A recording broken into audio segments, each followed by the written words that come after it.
আজকে আপনাদের দেখাবো কিভাবে চিংড়ি মাছের মাথার ভর্তা করবেন। চিংড়ি মাছ না ফেলে দিয়ে এই রেসিপিটা করে দেখুন, অনেক মজা হবে। এবং এখানে শোল মাছ দিয়ে আলু দিয়ে রান্না করা হবে, এর জন্য শোল মাছটা নিয়ে নিয়েছে। এই তো শোল মাছগুলো দেখুন, আমার বাবা আজকে অনেক বড় শোল মাছ কিনে এনেছে, তো এটাই রান্না করবে।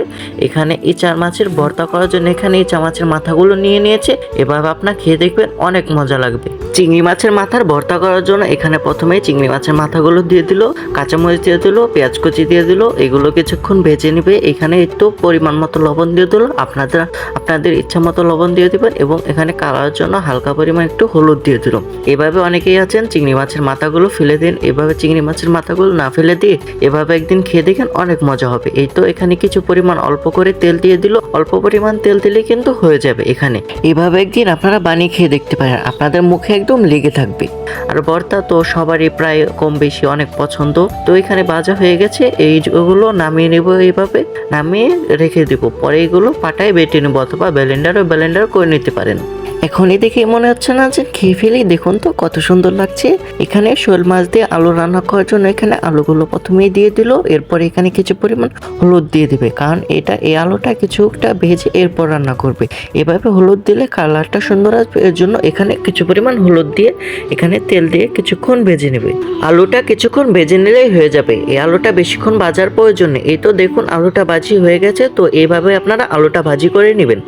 এরপরে এখানে শোল মাছ রান্না করার জন্য এখানে কিছু পরিমাণ তেল দিয়ে দিব, এবং এখানে পেঁয়াজ কুচি এবং মরিচ কুচি দিয়ে দিব। আমার মায়ের স্টাইলে আপনারা এভাবে রান্না করে দেখতে পারেন, অনেক মজা হবে। তো এখানে কিছুক্ষণ পরিমাণ এগুলো ভেজে নিতে হবে।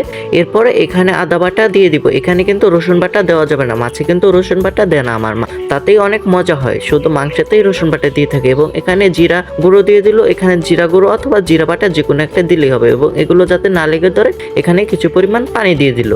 পানি দেওয়া শেষ হয়ে গেলে এখানে হলুদের গুঁড়ো, মরিচের গুঁড়ো এবং ধনিয়ার গুঁড়ো এখানে দিয়ে দিবে। দিয়ে এগুলো কিছুক্ষণ পরিমাণ কষিয়ে নেবে। এগুলো কষানো হয়ে গেলে এরপরে মাছগুলো দিয়ে দিতে হবে। এগুলো ভালো করে আপনারা কষিয়ে নেবেন। এগুলো যত ভালো করে কষাবেন তত ভালো আজকে মাছটা রান্না করা হবে। এখানে দেখুন আমরা কত সুন্দর করে কষিয়ে নিচ্ছি। এবং এই তো এই পর্যায়ে কষানো হয়ে গেছে, যখন হালকা হালকা মশলাগুলো লেগে ধরবে এই পর্যায়ে এসে মাছগুলো দিয়ে দিতে হবে। মাছগুলো দিয়ে কিছুক্ষণ পরিমাণ কষিয়ে নিতে হবে। এই পর্যায়ে যত ভালো করে কষাবেন ততই কিন্তু মাছটা সুস্বাদু হবে। দেখুন মাছটা দেখতে কিন্তু অনেক সুন্দর লাগছে, দেখতেছেন না কত ভালো লাগছে মাছটা দেখতে। এই তো এই পর্যায়ে কষানো হয়ে গেলে এখানে কিছুটা পরিমাণ আলু দিয়ে দিব। আলু দিয়ে আবার কষানোর জন্য কিছু পরিমাণ পানি দিয়ে দিব। এভাবে পানি দিয়ে আবার কিছুক্ষণ কষিয়ে নেব। এভাবে কিন্তু মাছটা কষিয়ে রান্না করলে কিন্তু অনেক ভালো লাগে।